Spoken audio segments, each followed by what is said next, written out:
Pemirsa, setelah Wawan CS kembali muncul lagi serial killer atau pembunuh berantai asal Banjarnegara, Jawa Tengah, Slamet Tohari alias Mbah Slamet. Dua-duanya mengaku memiliki kesaktian bisa menggandakan uang. Mengapa dukun palsu ini tak segan-segan menghabisi nyawa korban yang ia tipu, dan mengapa juga masih banyak warga yang percaya dengan modus penggandaan uang? Saya akan membahasnya bersama dengan penasihat hukum keluarga korban Parianto, Heri Purnama Tanjung, serta pakar psikologi forensik Reza Indragiri. Selamat malam Mas Heri, Mas Reza. Selamat malam Mbak Zulfia. Baik, Mas Heri, sebelumnya kami mengucapkan turut berbelasungkawa atas meninggalnya klien Anda. Mas Heri, bagaimana sebetulnya cerita sampai korban mengenal Mbah Slamet? Mulai dari media sosial ya, itu untuk melakukan gandakan uang. Itu sampai akhirnya pergi ke Banjarnegara,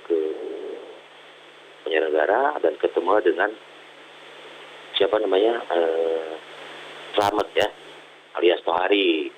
Bukan beberapa kali si korban ini pulang pergi dari Sukabumi ke Banjarnegara dan sudah mengeluarkan banyak uang, tapi hanya dijanjikan dan tidak pernah nyata gitu kan.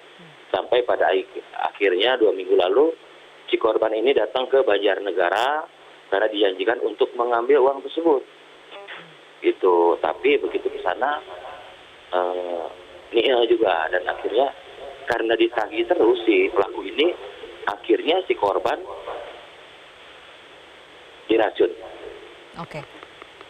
Jadi Mas Heri, akhirnya korban Parianto ini datang ke Banjarnegara karena memang Mbah Slamet ini mengaku uangnya sudah ada. Tuh, sudah dijanjikan ada. Oke. Dari mana awalnya klien Anda atau korban Parianto ini mengenal Mbah Slamet? Infonya dari media sosial, Mbak. Dari media sosial? Iya. Dari iklan penggandaan uang itu? Betul. Oke. Setelah itu langsung tertarik mendatangi Banjarnegara ya? Iya, betul. Berapa? Oke. Berapa fee atau biaya yang dikeluarkan untuk jasa Mbah Slamet ini menggandakan uang, Mas? Lebih dari 90 juta yang sudah dikeluarkan. Oke. 90 juta itu apakah uang yang dititipkan untuk digandakan atau sudah termasuk fee Mbah Slamet? Jadi itu bertahap, Mbak, 90 juta itu lebih. Itu bertahap. 50, 20 dan sekian. Dan ya itu 90 juta itu yang diketahui oleh anaknya, Gelidas. Itu selebihnya kita nggak tahu berapa sebenarnya. Oke. Jadi beberapa kali ya uang itu disetorkan. Kenapa korban Parianto ini bisa percaya dengan kesaktian Mbah Slamet dalam menggandakan uang? Untuk arah ke situnya mungkin saya nggak tahu ya. Mungkin karena banyak iming-iming yang ditawarkan atau diperlihatkan oleh Mbah Slamet. Dan infonya itu begitu pertama kali datang bersama anaknya itu memang dihadirkan uang yang ganda itu, Pak, gitu. Oke, jadi ditunjukkan uang yang sudah digandakan gitu ya? Betul. Oke, baik. Saya beralih dulu ke Mas Reza. Mas Reza, sudah beberapa kali kan terjadi kasus penipuan, pembunuhan berantai oleh dukun palsu pengganda uang yang terbongkar. Tapi masih saja ada yang percaya dengan kesaktian dukun pengganda uang. Kenapa, Mas Reza? Boleh dijawab nanti, kita harus jeda terlebih dahulu, pemirsa. Prantai News akan kembali sesaat lagi. Mas Reza, kenapa masih saja ada yang percaya dengan kesaktian dukun pengganda uang, Mas? Mbak Zulfia, sebetulnya apa yang paling merisaukan kita? Apakah kasus penggandaan uang dalam kurun waktu budaya, kasus pembunuhan berserinya? Kalau kita risau terkait dengan kasus penggandaan uang alias tipu daya, bukankah kasus investor bodong yang ada di kota negara itu jumlahnya spektakuler banyak, dan itu tidak tanda petik tidak lagi terlalu merisaukan kita seperti kasus ini. Jadi jangan-jangan yang ingin saya katakan adalah kita hari ini saat ini membicarakan kasus ini lebih karena ketimparan akibat pembunuhan berseri ini. Tapi kembali ke pokok pertanyaan, apa sesungguhnya yang menyebabkan kemudian kita ini rentan untuk menjadi korban budaya termasuk penggandaan uang? Jawabannya adalah kerentanan itu ada di kepala kita, dan itu sebenarnya inherent. Istilahnya adalah hindsight bias, bias berpikir atau bias kognitif yang ditandai oleh kecenderungan kita untuk menyepelekan risiko. Kita terlalu yakin bahwa kita akan terhindar dari bahaya, kita terlalu yakin bahwa kita akan bisa mengatasi segala macam risiko buruk, terhindar dari konsekuensi negatif, dan seterusnya dan seterusnya. Nah, bias berpikir macam itu yang sengaja tidak sengaja, sadar tidak sadar, menjerumuskan diri kita sendiri untuk kemudian menjadi target, yaitu target pelaku tipu daya seperti Mbah Slamet dan Wawon. Dengan kata lain, tanpa harus kita terus-menerus menudingkan diri kita kepada pelaku, tapi sesungguhnya kerentanan kita menjadi korban secara inherent, tanda petik bawaan, sudah ada pada diri kita sendiri, pada proses berpikir kita. Mas Reza, logikanya kan sebetulnya sederhana ya. Kalau memang dukun itu bisa menggandakan uang, pasti dirinya sendiri sudah kaya raya dan tidak perlu lagi cari uang dengan jadi dukun. Tapi kenapa masih ada orang yang tidak sampai pada logika sederhana ini? Justru pemikiran yang jernih seperti itu, saya pikir perlu dimasyarakatkan.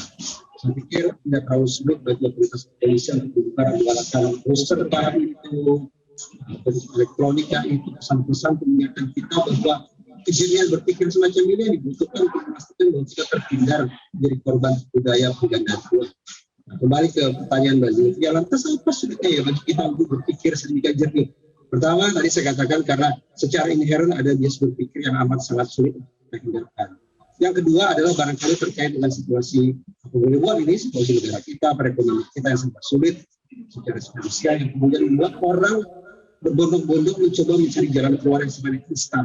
Penggandaan uang, menghadirkan gambaran uang dalam jumlah yang spektakuler itu yang barangkali mengenakan kita dan menganggap itu sebagai sebuah jalan keluar yang jitu. Oke, terakhir Mas Reza, dari Wawon sampai Mbah Slamet mereka kan tidak segan-segan menghabisi nyawa korban yang mereka tipu. Kenapa bisa begitu, Mas? Pertanyaan saya lagi, apakah Mbah Slamet ini menghabisi seluruh kliennya atau hanya klien yang melakukan penagihan saja? Kalau ternyata Mbah Slamet ini melakukan pembunuhan terhadap seluruh kliennya yang datang untuk minta digandakan uangnya, maka kita bisa bayangkan bahwa pembunuhan itu memang merupakan bagian yang tidak terpisahkan dari aksi penipuan itu sendiri. Jadi hampir bisa dipastikan setiap orang yang datang ke Mbah Wawon yang minta layanan penggandaan uang pasti nantinya juga akan dihabisi oleh Mbah Slamet, maksud saya. Atau apakah pembunuhan itu hanya dilakukan terhadap klien yang melakukan penagihan saja? Klien yang kemudian meminta uangnya dikembalikan saja. Kalau itu yang menjadi penjelasannya, barangkali motif emosional lah. Jadi ada insiden, ada situasi di mana Mbah Slamet berhadapan-hadapan dengan klien tertentu yang membuat Mbah Slamet kemudian naik garang, hilang kendali dirinya, dan sampai kemudian memutuskan menghabisi nyawa korban. Jadi tergantung apakah motif instrumental sebagai kemungkinan yang pertama tadi, dan setiap klien juga akan dihabisi, atau kemungkinan motif emosional. Hanya klien tertentu sajalah yang membuat Mbah Slamet marah sajalah, yang akan kemudian dia cabut nyawanya. Oke. Terakhir juga ini untuk Mas Heri. Mas Heri, korban Parianto mengirimkan WA ya kepada anaknya untuk jaga-jaga. Apakah korban Parianto sudah mulai curiga dengan gelagat Mbah Slamet? Betul. Beliau almarhum sudah sangat curiga. Makanya kan di WA tersebut dan di voice tersebut kan beliau mengatakan, almarhumnya mengatakan, tolong jemput saya. Kalau misalkan besok tidak ada kabar karena saya sudah dalam keadaan tidak berdaya. Tolong jemput saya bersama aparat. Dari situlah keluarga langsung menyusul ke sana dan bikin laporan ke Polres Polsek gitu kan, meskipun sebenarnya maaf sebelumnya agak slow respon dari Polres sana itu. Baik, kalau begitu terima kasih Mas Heri dan juga Mas Reza telah bergabung bersama kami di Prime Time News hari ini.